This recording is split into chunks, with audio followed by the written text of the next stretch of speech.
Catus Maximus here. I want to be that guy and make a video about these Ikea Espressivo G4 bulb telescoping desk lamps. Halogen desk lamps. These are transformer-based AC desk lamps. Anyway, they were pretty popular, and one of the things that Ikea kind of had as a staple for a long time, but has been discontinued for a couple reasons. One, with the 20-watt bulbs, they get pretty darn hot,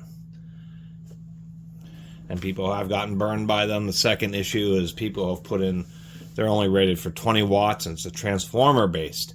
So if you put it, people will put in 25 or 30 watt bulbs, and then the transformer overheats and either burns out or also becomes a fire risk. I have LED bulbs in these, but their claim to fame, and they're exposed terminal, 12 volt exposed terminal. So it's a 10-to-1 transformer in the 120 volt version, the North American market and Japanese, and a 20-to-1 transformer in the 240 volt European market. And yes, so I have LED bulbs in these. These are the Amazing Power brand bulbs, and I'll get to that in a second. They have a second generation of the Amazing. They're one of the most popular G4 bulbs to use. Very common bulb for everything from RV and boat lighting to under-counter lighting, modern stove fan, that type of thing. So anyway, we have a aluminum reflector and the little G4 bulb. Super tiny little bulb. There's a hole here. These had a little rod to attempt to adjust it when it because it would get so hot, and since this is aluminum, the little adjustment rod just fatigues its way right out of the cover. So both of these have that broken. Anyway, they're known as the Espressivo 77s. And the interesting thing is, so it is what it looks like. These are actually a couple of a little bit thicker wall with their telescoping radio antennas. Literally just radio antennas, 2 of them. They have a little warning, don't put anything metal like hang your necklace over these, because initially you might think, well, how'd they get the wires up inside here? They didn't get the wires up inside here. These 2 metal antennas are the wires. And so since it's a 12 volt system, they figured, well, it's safe enough. They did do, I think, a bit of a plastic coating on the outside of these, because when we have that turned on here,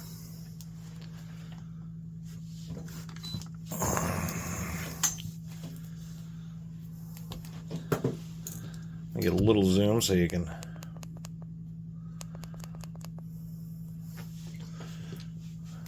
get that tilted up so it doesn't have so much reflection. So if I just take and try to touch just on each side of this rod, and you can't even see that, but if I'm actually touching on each side of the rod here, it doesn't actually get a reading. So they have indeed plastic coated it, and that was kind of the safety thing they thought was safe, but really these never got banned, but they probably were heading that way, particularly because even though it's only 12 volts, it's still exposed terminals. And so if we go down into here and get a measurement, now you can see it's actually more than 12 volts. It's running them at more than 13.5 volts, 13.7 in this case. And I think it's probably the same on this one. Let's double check. I have a black and a white, but they had like a bunch of different colors. There's about 10 different versions of this. And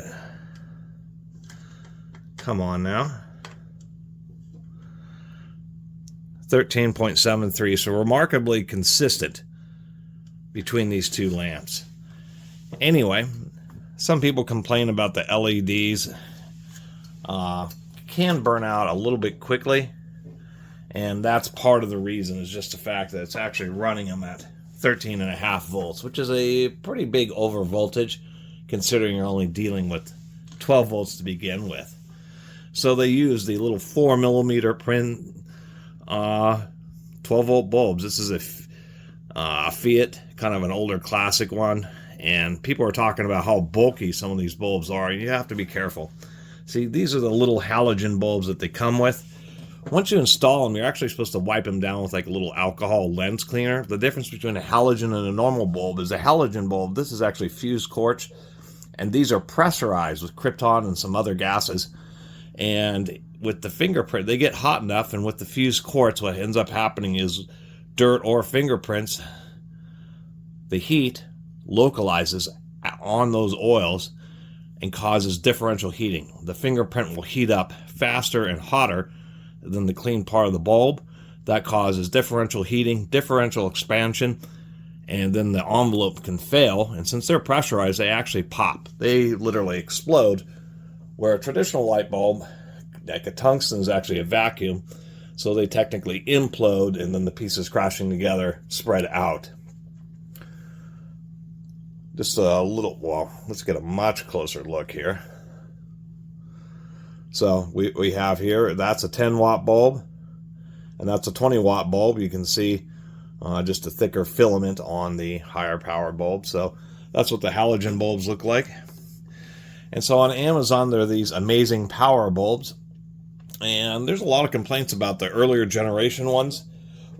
A lot of complaints about these failing, but upon taking a closer look, the older generations had a real obvious electrolytic, these are anti-flicker and they're AC-DC, and they have a capacitor to stop the flicker when they're connected to an AC circuit. But the older ones had an electrolytic capacitor that was right up in the middle here, and those had issues failing. So they have the second generation now, and we can see the little metal capacitor. That is known as a polymer capacitor, an aluminum polymer capacitor, and it's a much higher quality than the little electrolytic ones they're using before. Plus, it's not up here, it's down further in the base, so these are supposedly more reliable. But of course, something you do have to keep track of or be aware of with not just these but any G4 lamp is the fact that the one things that LEDs have a hard time doing, besides working in extremely hot environments, of course, resistive lamps are made for the heat, they're born of the heat, is the fact that absolute power densities, even with all the inefficiencies of a tungsten bulb, you can put huge amounts of power into a very, very tiny space with the tungsten bulb. And this 20-watt, these LED lamps, I'd say they're a little brighter than the 10-watt, but maybe not quite as bright as the 20-watt. Maybe a 15-watt range. But even compared to the 20-watt halogen G4, the LED bulbs are just massive. And there's some fixtures where they don't fit. Fortunately, they fit just fine in these little Ikea lamps. Telescoping once again, they're real funky. These are the two that I picked up. Actually, initially I got a white one, and because of the heat of the halogen, there's a little bit of discoloration, plus you get general UV discoloration. But initially I got the white one, then I found this black one, and I probably wouldn't have got the white one if I had already found the black one. People want anywhere from 30, 40. I even saw some on Craigslist somewhere doing a nationwide search. People are wanting 50. People want a lot of money for these. And what blows me away is IKEA has sold so many of these, and they've been around for a real long time. But I swear to God, I searched YouTube for Espressivo lamp, IKEA 77 lamp, and there's just no videos. No videos at all.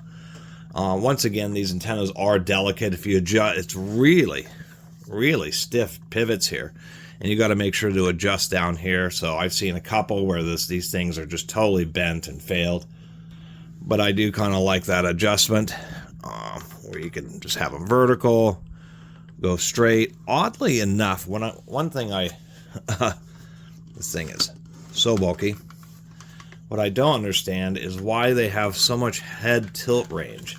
And I think maybe because in some situations they figured people would use these as not as a desk lamp, because it can tilt way down, like this far. So even if these are all the way back, I mean, it's really pretty far. But this can go all the way around until it's facing straight up, or you can have it facing straight out. Haven't quite figured out why they have it so that you can adjust it quite so much. Anyway, there's a whole wall of G4 bulbs, and you can get some really powerful ones. It just depends on the fixture. And on these Ikeas, I mean, there's actually quite a bit of space you can put in, and because of the low power usage, you can put in 50 watt equivalent LEDs and really get these pretty bright. And at least that's the one saving grace, is that there is so much space around there. Technically you don't need the glass, but I still leave the glass in there because that's just, you know, part of the lamp. And also figured I'd show at least with these bulbs, this is fully retracted close to the table, and it's actually, you know, reasonably bright. And this one,